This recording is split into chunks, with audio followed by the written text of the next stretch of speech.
Kun reediyoo Afuura Biyyaati. Reediyoon Afuura Biyyaa dhimmoota Oromoof Oromiyaa laallatan irratti torbanitti si'a tokko sagantaa garaagaraa qabattee kan dhiyaattu madda odeeffannooti. Kun reediyoo Afuura Biyyaati. Obbo Baqqalee faa dabalatee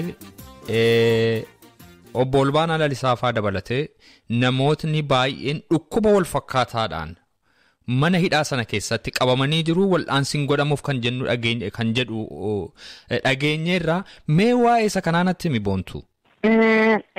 Kun dhugaadha. Olbaanaa fi Baqqaleen isuma dura dhukkubsataniitu yaalamtu jedhamanii Zuwaayitti as dhufanii asitti mana yaalaa hospitaala Xiqur Ambassaatti yaalamtu jedhamanii turanii akka jedhaman gabaachitti hin geeffamne kadhanneetu qoricha akkasiin goonee asumatti manuma hidhaa Qaalitti keessa mana yaalaa jirutti yaalamaniitu qoricha alaa bitamee akkasiin namu godhame.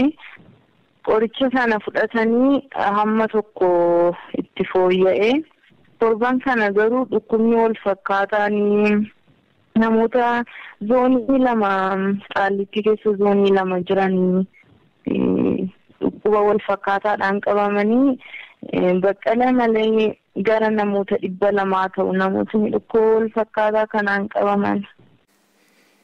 Durbee Boontuu Baqqalee Garbaa abbaa ishee obbo Baqqalee Garbaa dabalatee yeroo ammaa hidhamtootni siyaasaa Oromoo 200 ol ta'an kan mana hidhaa Qaallittii keessatti argaman haala isaan irratti argaman ilaalchisee gaaffiif deebii reediyoo Afuura Biyyaa wajjin gooteerraa ture kan nuun isin dhaggeeffachiisne. Harka fuune attam jirtu jaallatamtootaaf kabajamtoota dhaggeeffattoota reediyoo Afuura Biyyaa. Sababa ilaalcha siyaasaatiin yakkamanii kan hidhaan waggaa dheeraa itti murtaa'ee mana hidhaa Itoophiyaa keessatti argaman obbo Baqqalaa Garbaa torbee darbe keessa mana hidhaatii bahuudhaaf oduun jedhu erga bal'inaan odeeffamee booda yeroo guyyaan isaa ga'u otoo hin ta'in hafeera.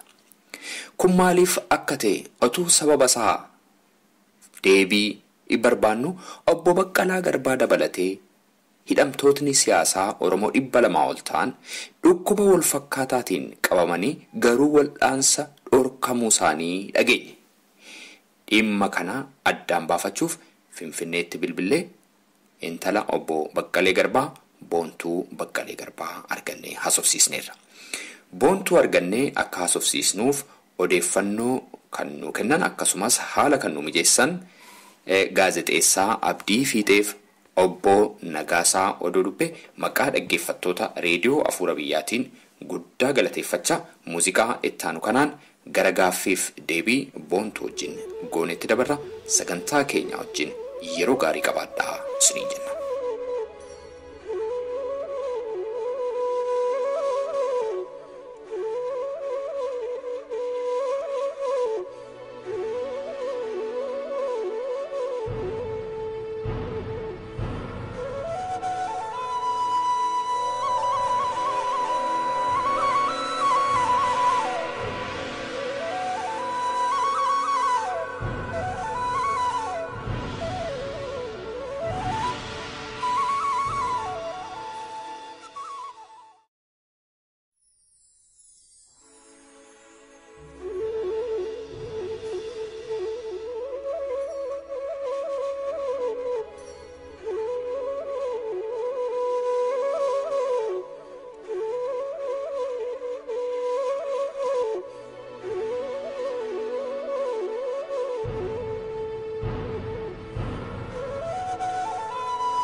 Sanfayne Ngolani Sarmamurani Señor Mata Boticoti Akabo sona chani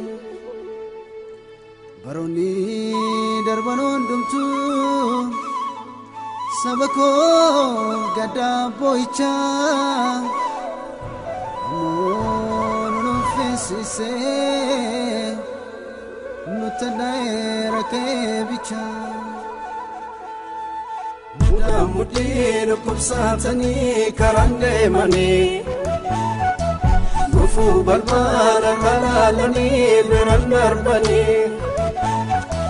mukti tokko winara male kufambo bahu ilmi namas kutawal kunan bilisambo muda mudir kubsatani karande mani gufu balbala kalalani birandar bani mukti tokko winara male kufambo bahu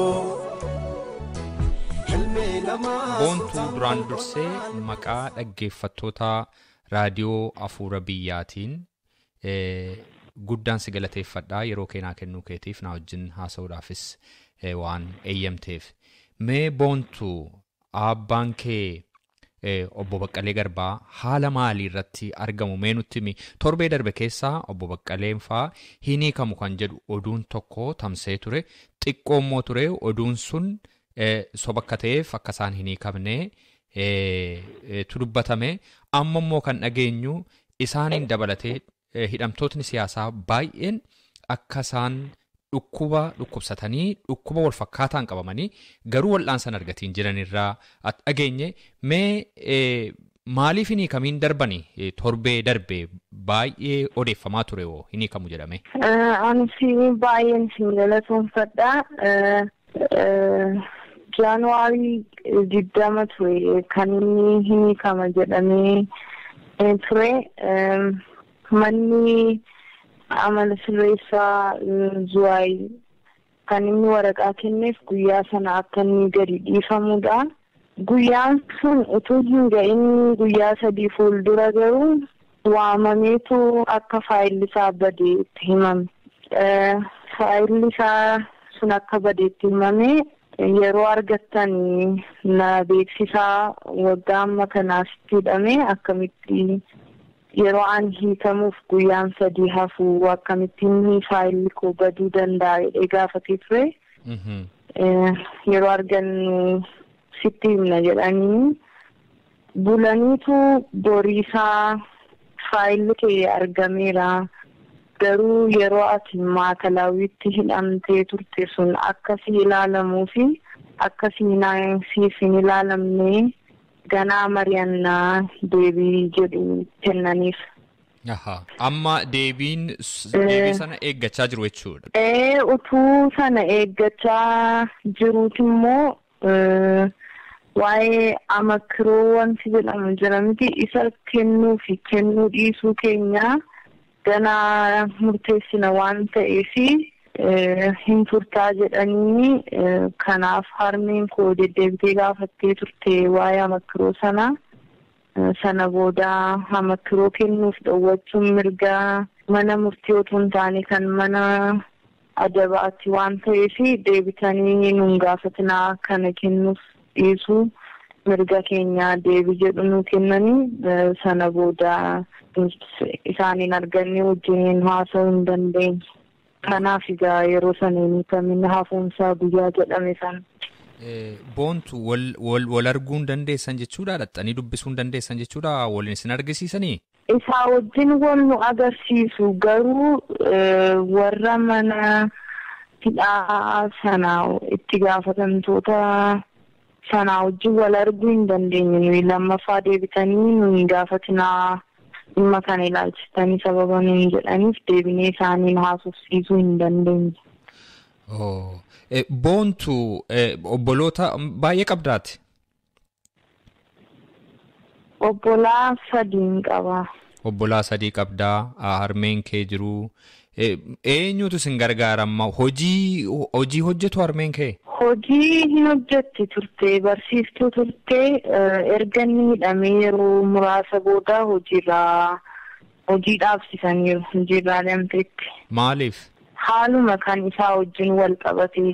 Baay'ee nama gaddisiisa. Dhiibbaan adda addaa irratti godhamaa ture sana booda akka hojiin dhaabdu godhame. Baay'ee nama gaddisiisa. Maal akkamittiin jireenya maal fakkaata reegaa baay'ee akka inni isinitti ulfaatu atiyyuu hin dubbatiin hunuma beekamaa. Jireenyi guyya guyyaa hin ulfaatu ree boontu ijoollee 3 harmeen kee hojiin qabanii akkam maal fakkaata jireenyi mee dhaggeeffatoota keenyatti kana nuu hime namni abaru. Jireenyi akkuma beekamu hin ulfaata deddeebi'anii gaafachuun jira. Daliin adda ta'e hin jiru. Kan isaa mindaansaa already guyyaa harkisaa to'annoo seeraa jala oolee jalqabee dhaabateera. So galii adda amma hin jirretti jireenyi ulfaachaa deemaa jechuudha. Baay'ee nama gaddisiisa boontu. Amma immoo kan dhageenye obbo Baqqalee faa dabalatee obbo Olbaanaa Lalisaa faa dabalatee namootni baay'een dhukkuba wal fakkaataadhaan mana hidhaa sana keessatti qabamanii jiru wal'aansiin godhamuuf kan jedhu dhageenyeerraa mee waa'ee isa kanaanatti mi boontu? Kun dhugaadha. Olbaanaa fi Baqqaleen isuma dura dhukkubsataniitu hin yaalamtu jedhamanii Zuwaayitti as dhufanii asitti mana yaalaa hospitaala Xiqur Ambassaatti yaalamtu jedhamanii turanii akka jedhaman gabaachitti hin geeffamne kadhanneetu qoricha akkasiin goonee asumatti manuma hidhaa Qaallitti keessa mana yaalaa jirutti yaalamaniitu qoricha alaa bitamee akkasiin godhame. Qoricha sana fudhatanii hamma tokko itti fooyya'ee torban kana garuu dhukkubni wal fakkaataanii namoota zoonii 2 Qaallitti keessa zoonii 2 jiranii dhukkuba wal fakkaataadhaan qabamanii Baqqalee malee gara namoota 200 ta'u namootni dhukkuba wal fakkaataa kanaan qabaman. Dhukkuba akkamiiti mee naa ibsuu dandeessaa? Maa inni mallattoo maalii irratti argama? Mallattoon isaan qabanii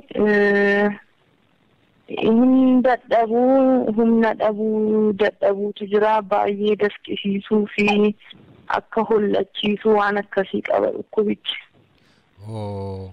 Tarii haala jireenyaa mana hidhaa kana keessaa wajjin kan wal qabate ta'uu danda'a laata? Isa baruun yoo nu rakkiseera.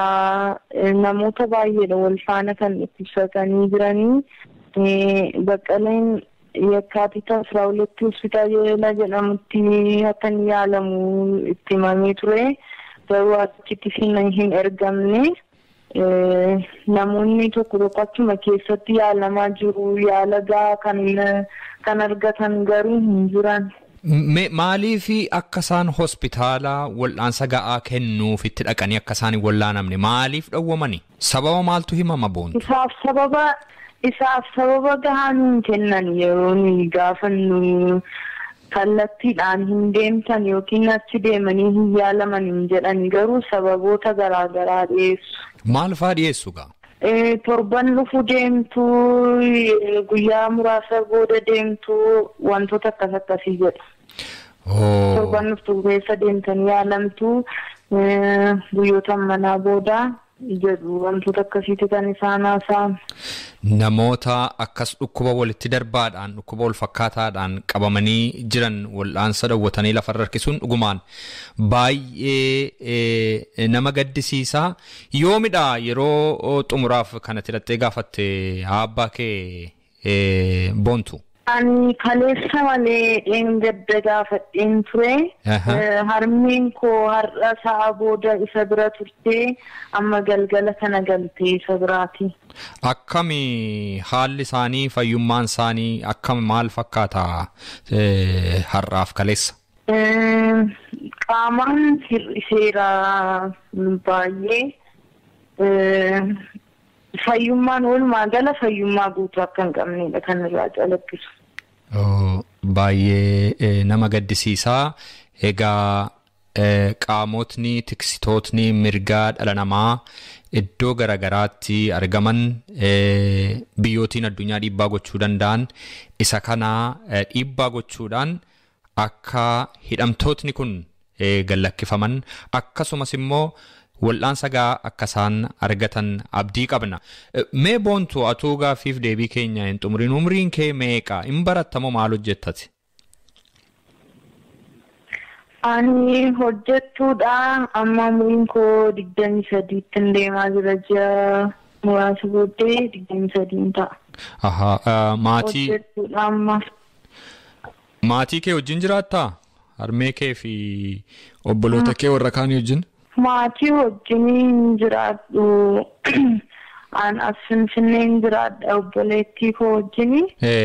Maatiin koo warri kaan obbolaan koo sadanii fi harmeen koo Adaamaa jiraatu. Adaamaa jiraatu. Obbo Baqqaleen atuu hin hidhamiin dura Adaamaa turanii? Adaamaadha.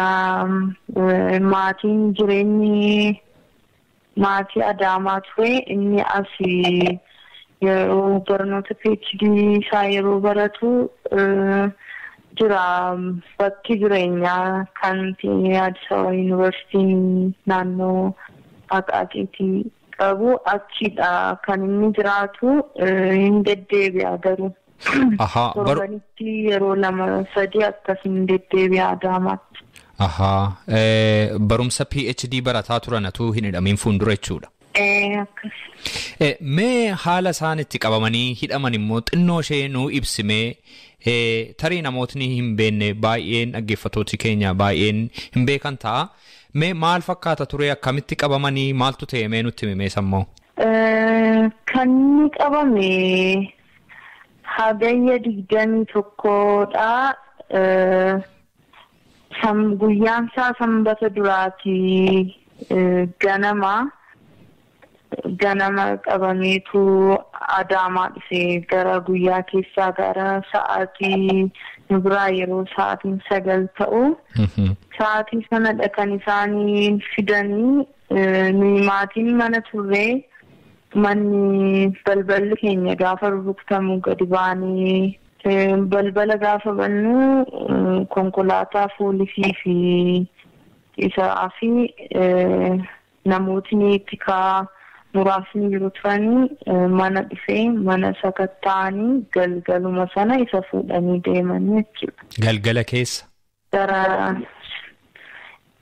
Galgala gara sa'aatii nu biraati gara sa'aatii 1 hin ta'a yeroo isaan fuudhanii deeman. Tokko miti gara 3 akkas hin ta'a. Galgala halkanaa gara 3 keessa jechuudha. Eessatti geessitu jettanii gaafattanii deebii argattan qabdu turtan yeroo sana? Isa booddee immoo eessatti arge maatiin? Eessatti geessitu jennee kan hojii mana sakatta'uu hojjetaa ture warra tikaa keessaa gara namoota 3ti. Isaanii gaafanne maakalawiitti barbaada maakalaawii gaafadhaa kan turu yeroo achi ta'an jedhan.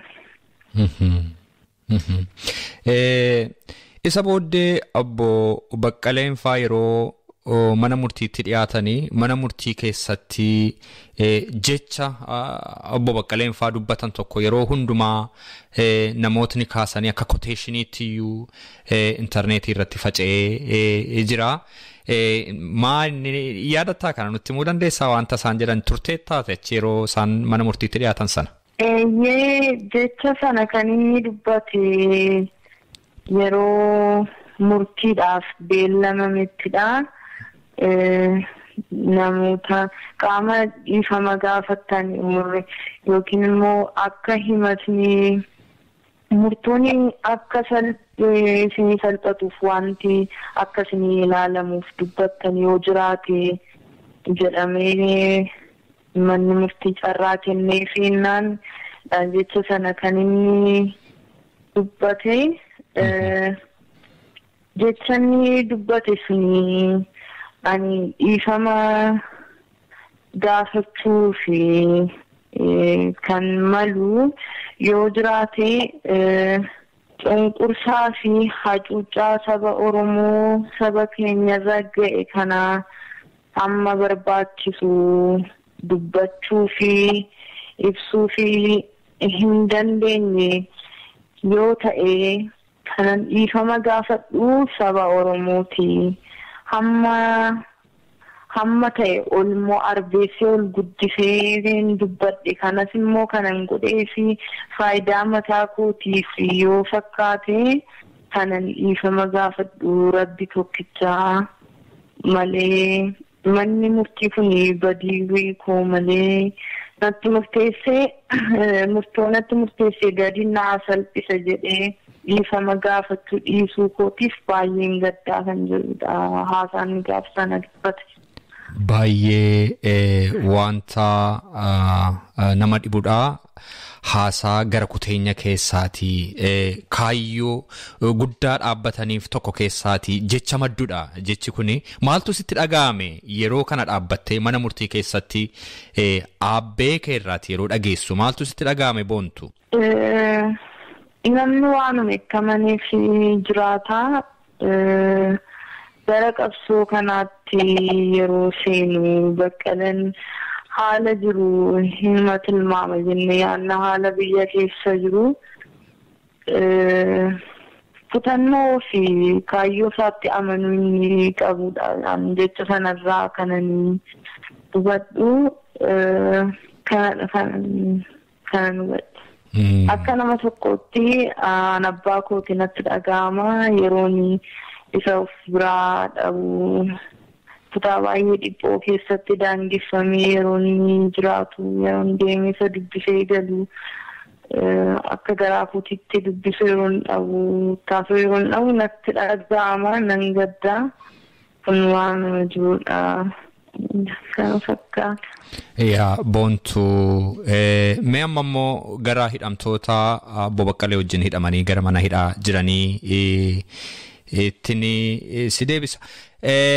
Manni hidhaa biyya sanaa afaan Oromoo dubbataa jecha jedhamutu jira. Abbee kee gaafachuudhaaf si'a baay'ee mana hidhaatti hin deddeebita waan ta'eef namni si caalaa beeku hin jiru. Kanaaf Oromoota baay'eeta eenyu baay'eeta achi keessaa wanta observe goote wanta laalte qabdaa yeroo dhattu? Yeroo baay'ee calqaba kan inni hidhamee ture Maakalawiitti yeroo sana guyyoota baay'ee dheeraa fi wal nu agarsiisan turanii galaama geessinuuf nu harkaa fuudhu sana booda gallaa booris dhufnee galaama kennina poolisiitti meeshaa jijjiiranii deebisa poolisiin akkana ture. Kanaaf isa Maakalawii baay'ee haasa'uu hin danda'u. Kan Qaallittiis waa'ee haasa'uuf garuu namootni afaan keenya dubbatan dhuguma baay'eedha lakkoofsaan. Baay'eedha keessumaayyuu namootni karaa siyaasaatiin hidhamanii namoota keenyadha gara caalu. Afaan Oromoo dubbatu namoota keenyadha haasa'uuf. Baay'ee nama gaddisiisaa kana ta'uunsa. Obbo Olbaanaa Lalisaas Obbo Baqqalee duukaa hidhamanii maqaan isaanii si'a baay'ee wal duukaa ka'a. Isaaniin argitee beektaa haala maaliirra jiru? Obbo Olbaanaa yeroon Baqqalee dubbisuu deemu yeroo hundaa nan argaa. Nan dubbisaanii yeroo Zuwaayin turanii fi yeroo Qaallittii turan immoo manni xiqqoon jirti karaa balbala fuulduraa Qaallittii yeroo balbala lama qaba. Karaa balbala fuulduraas karaa naanna'anii seenantu jira. Warra kana akka warra kaaniiti sa'aatiin isaa baay'ee xiqqoodha. Daqiiqaa 20 ol dhaabatanii wajjin haasa'uun hin danda'amu. Kanaaf yeroo mana xiqqoo kana keessa turanii Olbaanaa fi Baqqaleen naannoo walitti dhiyootti hidhamanii turanii. Kanaaf nan arga carraanii Olbaanaa arguu na mudate yeroo baay'ee. Amma Qaallitti dhufee Zuwaayinis Qaallitti dhufee as jira. Haala amma jiru yeroo xiinxaltu abbeen kee yeroo gabaabaa keessatti waan gadi dhiifaman sitti fakkaata? Isa kana tilmaamuun baay'ee ulfaataadha. Sababni isaa isaanii wajjin haasa'uu fi baay'ee carraan isaa dhiphoodha hayyamamuu miti. Amakkiroon sun hin kennamu hin dhorkama taanaan ji'a 8 akkas ji'a 8 hamma waggaa tokkotti itti dabaluu danda'a. Yeroo itti murtaa'e sana guutummaa isaa hidhama waan ta'eef. Amma hammam hidha? Tilmaamuun xiqqoonatti ulfaataanaan. Rakkisaadha dhuguma. Hamma ammaatti waliigala hammamiif mana hidhaa keessa turaniiru obbo Baqqaleen? Hamma waggaa 2 walakkaa ta'eera. Hammam immoo kan itti faradame? Kan itti murtaa'e waggaa 3 Baqqaleetti waggaa 3 fi calqaba kan manni murtii olaanaan kan federaalaa kan itti murteessu waggaa 8 manni murtii waliigalaa immoo kan inni oliyyannoodhaan kan inni gadi buuseef waggaa 3 fi ji'a 7. Baay'ee nama gaddisiisa walumaa galatti haalli lammiiwwan sababa biraafatu hin ta'in ilaalcha siyaasa isaaniitiin mana hidhaa keessatti abbee kee dabalatee mana hidhaa keessatti warri gidiraa argaa jiranii. Obbo Baqqaleen amma mana hidhaa keessa baay'ee turaniiru. Achi keessatti kunoo dhukkubsatanii wal'aansa dhabaa jiru. Gidiraa guddaa argaa jiru. Haalli jireenya mana hidhaa biyya keenyaa egaa kanuma beekamudha. Baay'ee jibbisiisaadha. Biyya lafaarratti waan akkasii hin jiru. Obbo Baqqaleen yeroo isin naxxanii wajjin haasoftan abbeen kee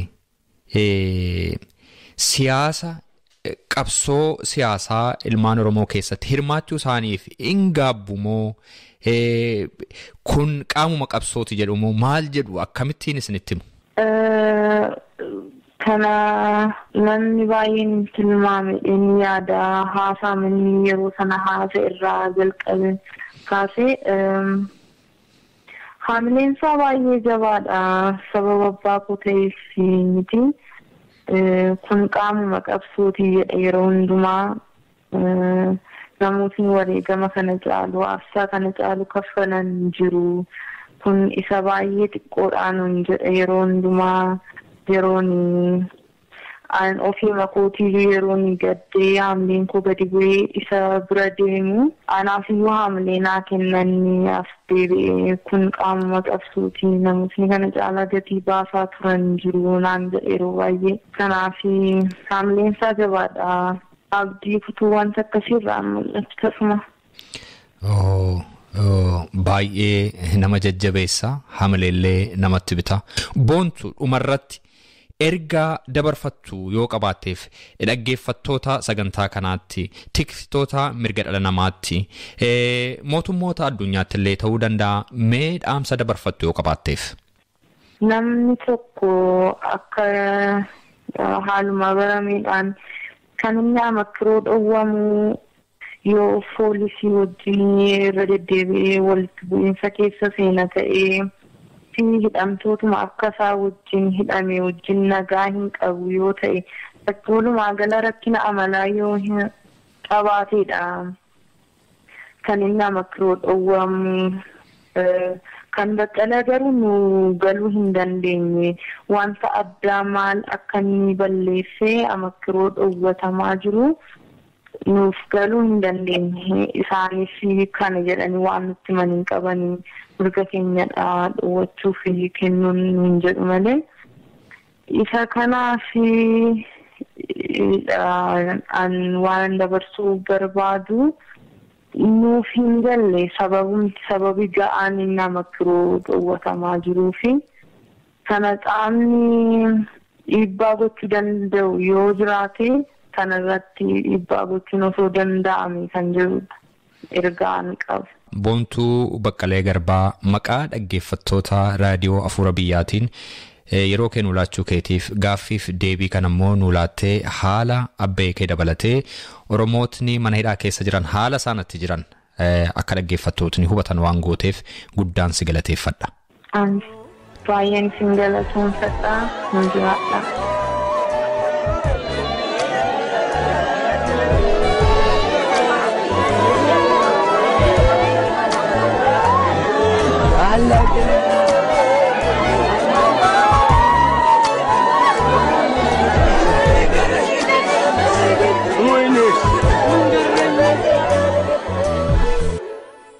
Kangaraan ulaafuun qabnu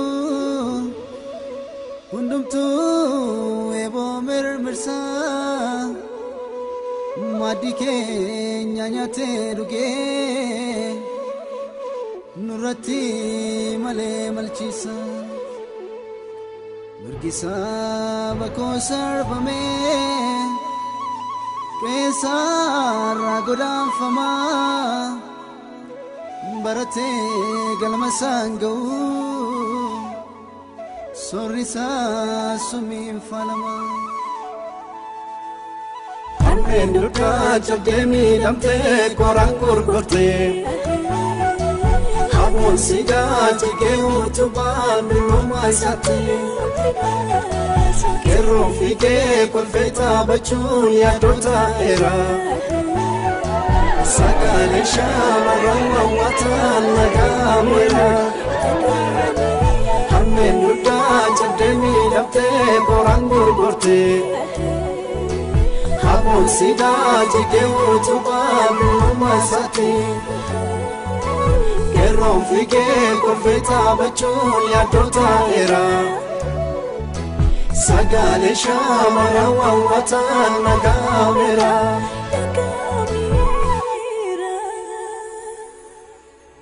Tuta galafatani Bektuta iraan gidirsu Tokkuma matini gani Afanin misoma labsu Albudi biya samame Kabenya sani tera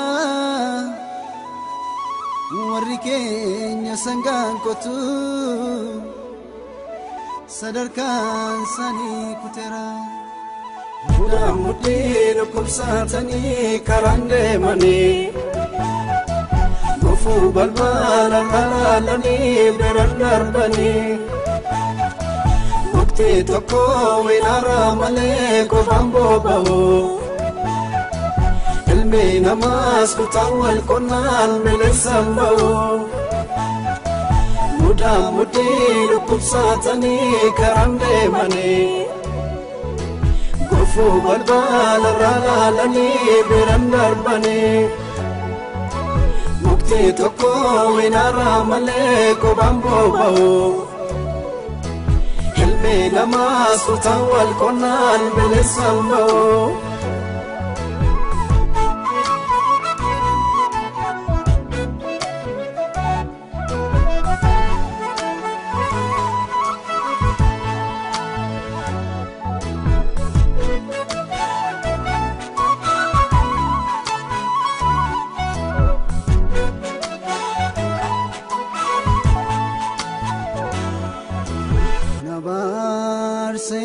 Miti motimbi hermanu dane goginsa mandache sene sanyime dani masene komonko karatun kabu nurafe kani farjomna Harroon dumtinu darbe harcabi yambawina Annen duda jabdemi damte korang kurkote Hamon sida jike utuban rumah sate Kero fike konfeta bachun ya dota era Sagale shama watan nagamera Annen duda jabdemi damte korang kurkote Hamon sida jike utuban rumah sate Keron fike konfeta bachun ya dota era Sagale shama watan nagamera Yaasa keenya yakkanii kan isaanii labsataniiru afaan qawween dorsiisanii bara dheeraa bitaniiru. Abbaa biyyummaa mool qabnee shororkeessitu jedhanii akka bineensa daamsamnee meeshaa ammayyaa ijaarratanii mudhii dhukkubsatanii karaan deemanii gufuu balbala laalanii biraan darbanii muktii tokko winaara malee kophaan boba'u ilmi namaas kutaa wal qonnaan bineensaan ba'u mudhii dhukkubsatanii karaan deemanii gufuu balbala laalanii biraan darbanii muktii tokko winaara malee kophaan boba'u ilmi namaas kutaa wal qonnaan bineensaan ba'u.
Dhaggeeffattoota keenya qophiin keenya har'aa kanuma.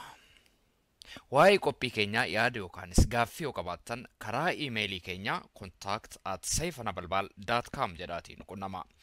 Fuulli intarneetaa keenyaa www.saifanabalbal.com jedhama nu daawwadha. Akkasumas Facebook irratti raadiyoo Afuura Biyyaa jettanii yoo nu barbaaddan nu argitu. Torbee qophii biraatiin hamma wal agarrutti torban gaarii isinii hawwinaa. Got it.